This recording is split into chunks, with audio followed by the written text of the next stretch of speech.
कल हमने देखा वो अपने तरीके से उस सवाल का अलग जवाब देने लगता है। उसकी बात रूल के खिलाफ थी पर गलत नहीं थी। उसकी बात सुनकर मास्टर गुस्सा हो जाते हैं और हाथ में पकड़ी हुई किताब उसकी तरफ मारते हैं। सब उसे चुप करने के लिए बोलते हैं पर वो अपनी पूरी बात करके ही चुप होता है। ये सब सुनकर मास्टर उसे क्लास से बाहर निकाल देता है। वी मुस्कुरा कर क्लास से बाहर निकल जाता है जैसे उसे कोई फर्क ही ना पड़ा हो। जैसे ही वो क्लास से बाहर निकल जाता है मास्टर लैनवांगजी को भी उसके पीछे भेज देते हैं उस पर नजर रखने के लिए। दूसरी तरफ बाहर बैनिंग तीर कमान की प्रैक्टिस कर रहा होता है। उसका निशाना सीधा टारगेट पर लगता है। वो ये देखकर खुश हो जाता है। तभी वहाँ पर वी बुशियान पहुँच जाता है। उसे पूछने लगता है तुम वैंकिंग के भाई हो ना? उस दिन तुम्हें देखा था उसके साथ। और वैनिंग सहमी हुई आवाज में हाँ बोलता है। वी उसे कहता है मुझे क्लास से तो बाहर निकाल दिया है पर चलो मैं तुम्हें एक ट्रिक सिखाता हूँ। वो उसकी पोजीशन ठीक करता है, हाथ पकड़कर उसकी डायरेक्शन सेट करता है। तीर छूटने ही वाला होता है कि वैंकिंग वहाँ आ जाती है अपने भाई को ढूंढते ढूंढते। अपनी बहन को सामने देख वैनिंग थोड़ा डर जाता है और डर के मारे उसके हाथ से तीर छूट जाता है और तीर सीधा वैंकिंग की तरफ जाता है। एक पल के लिए तीनों शॉक हो जाते हैं लेकिन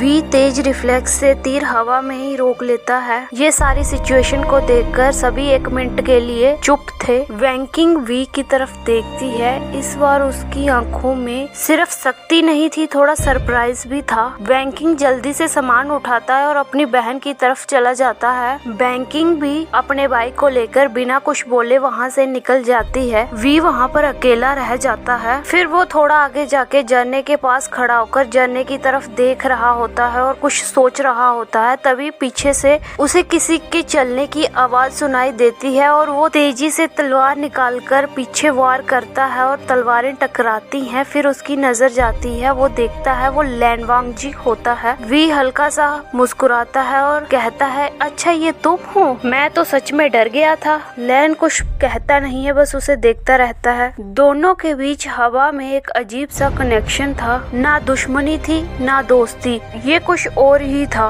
आगे की स्टोरी जानने के लिए हमारे साथ बने रहिए।